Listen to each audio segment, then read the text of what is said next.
Good evening, students. Today I'm going to teach about accounts from incomplete records. Okay, first we will see the theoretical part from this lesson. Okay. So what is you should know what is meant by incomplete records. From the name itself, we can able to understand that incomplete record means that is not complete. Okay, there is no proper entry for all the entries. That means because of that it is called as incomplete records. Okay, then we will see the proper meaning of that incomplete records. Well, here it is given. Okay, see, take your book and just see. When accounting records are not strictly maintained according to double entry system, these records are called incomplete accounting records. Okay, this is very important question you should read. Okay, and then now we will see that features of incomplete records. There are so many features are given. First one is nature. And then nature means it is an unscientific and unsystematic way of recording transactions. Okay. And then, so what are the types of accounts are maintained in the incomplete records means there is only two accounts are maintained. One is cash account. One is cash account and another one is personal account. Okay. And then some other features are given. You have to read. The next one is lack of uniformity. And then the fourth one is financial statements may not represent true and fair value. And then suitability. Suitability means the incomplete record system is suitable only for the sole proprietorship business and the partnership business.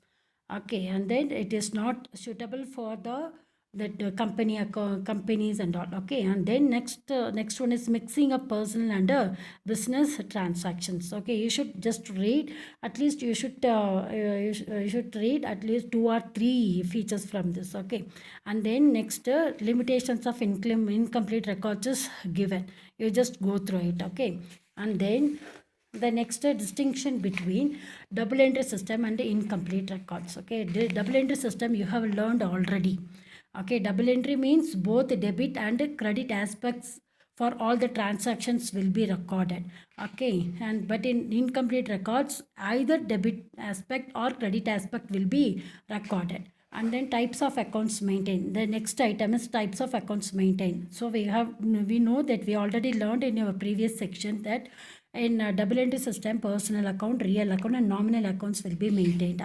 But in that before 2 or 3 seconds I told you, no, in incomplete records only personal and cash account will be recorded.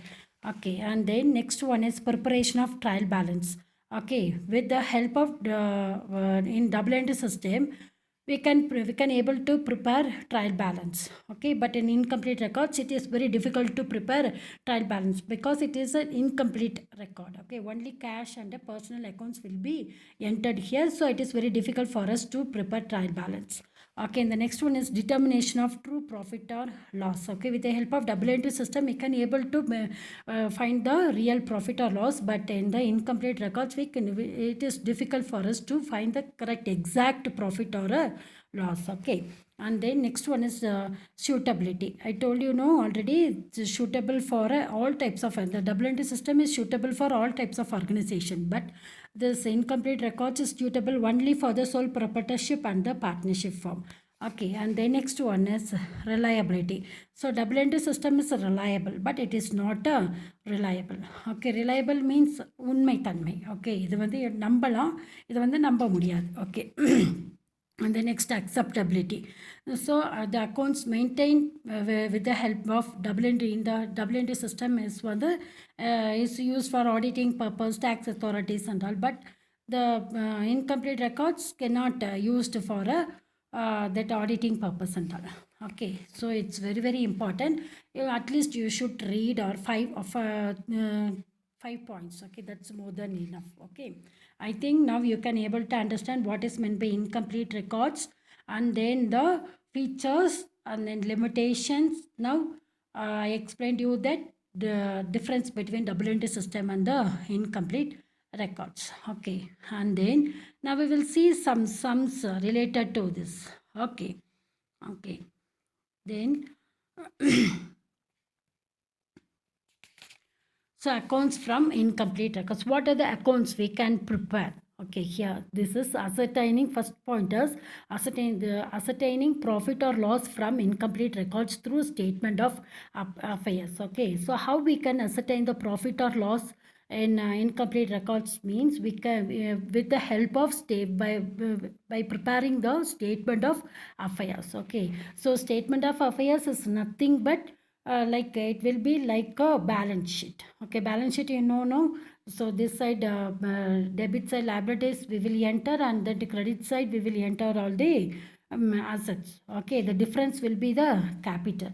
Statement of affairs means nothing but here we have to find opening capital and closing capital. Okay, so by preparing the statement of affairs we can able to find opening capital and the closing capital. Okay, after that, so what are the other record? Calculation of profit or loss through statement of affairs that I explained you later.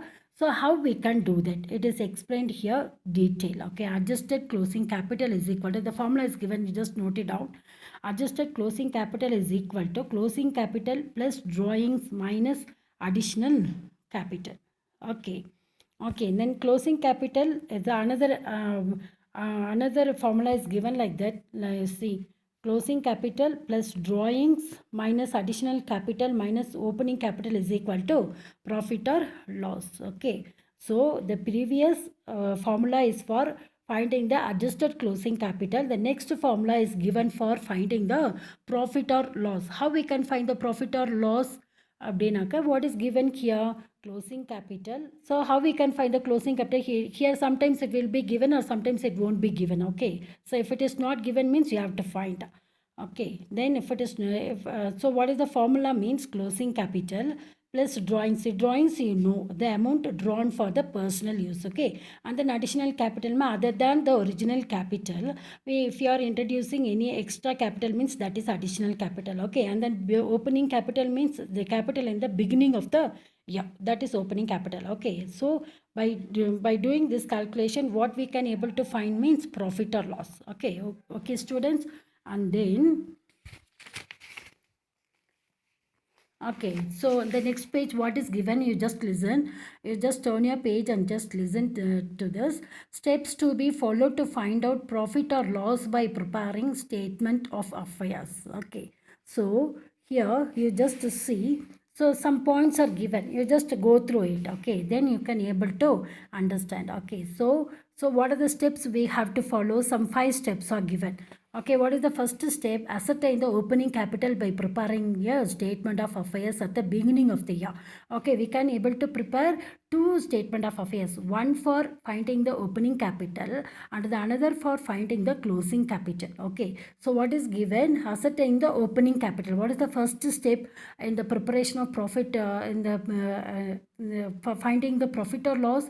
First step is you have to find the opening capital. How we can find the opening capital? By preparing the statement of affairs. Okay, and then ascertain the closing capital. And the next point is ascertain the, you just see this. Okay, ascertainment of closing capital. First step is ascertainment of opening capital. Okay, so these 2 capitals can be found by preparing the statement of affairs. Okay, so first one is statement of affairs for finding the opening capital, and then if it is not given, if the closing capital is not given means you have to prepare the statement of affairs to find the closing capital. Okay, and then next one is add the amount of drawings. Okay, this is the step, third step. Okay, you have to find the amount of drawings. Okay, and then deduct the amount of additional capital. The what is the next point? You have to minus. Okay, deduct means minus. Yeah, so deduct the amount of additional capital. Okay, and then finally we, by doing this process we can able to find the profit or loss. Okay, by subtracting opening capital from the adjusted closing capital. Okay, this is the points given. Okay, so it is given, so you just see the procedure is given in that pro forma form. You just see here. Okay, so capital at the end of the year. Okay, so not at the opening capital, it is the closing capital. Capital at the end of the year. You have to enter the first you have to take the closing capital. With that you have to add the drawings. Okay, and then by doing this we will get an amount. Okay, okay, though So we will get an amount. From that amount, we have to deduct or reduce the additional capital. Okay, then after that we will get an amount. No, that amount is called adjusted closing capital. Okay, from that you have to reduce opening capital. Okay, so this is the opening capital amount.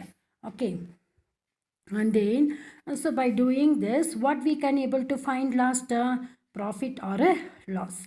If the yeah, so first amount is bigger irundadunaka, the amount will be profit. If it is the lesser amount than the second amount irundaduna, that is a loss. Okay, okay students, you just by got this is very important. Okay, this is the profit statement of profit or loss for the year ended.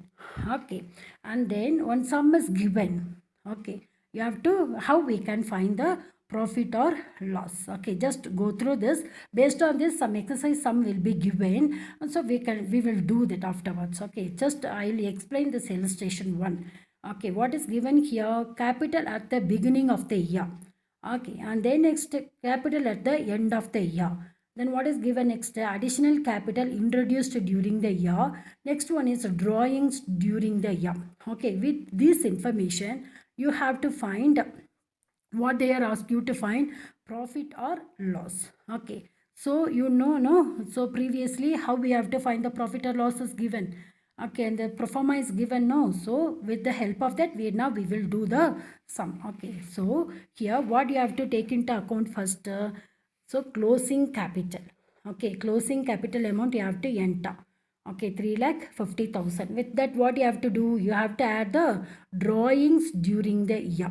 Okay, so by adding drawings with the closing capital, we will get one amount. Okay, with the from that amount, you have to list the additional capital introduced during the year. Okay, so after that, what we will get? We will get adjusted closing capital. The amount that we are getting, that is 3,20,000. No, that is called what? Adjusted closing capital. Okay, so what we have to do finally? We have to reduce the opening capital. Okay, it is clearly given that. So 1st April 2016 is the opening capital. 31st March, yeah, the financial year starts from the 1st April, and that 1st April to 31st March. That you know very well, I think. No.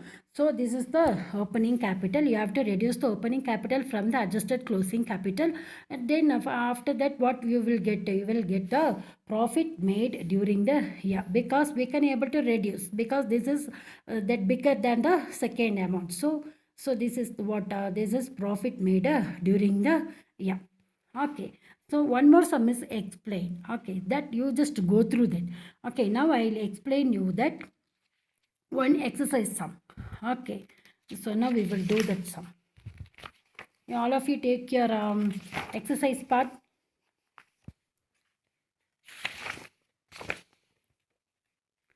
Okay, take page number 31, all of you. Okay, see that sum. From the following particulars, ascertain profit or loss. Okay, so this sum is as like, so now we will see in our illustration sum. That is like that sum only. Okay, just read the question. Capital at the beginning of the year. Okay, is given now. And the next capital at the end of the year is given. Additional capital introduced during the year. And then drawings during the year. So what we have to do? We have to do the sums that we have, that I explained to you in illustration. No, like that we have to do this sum.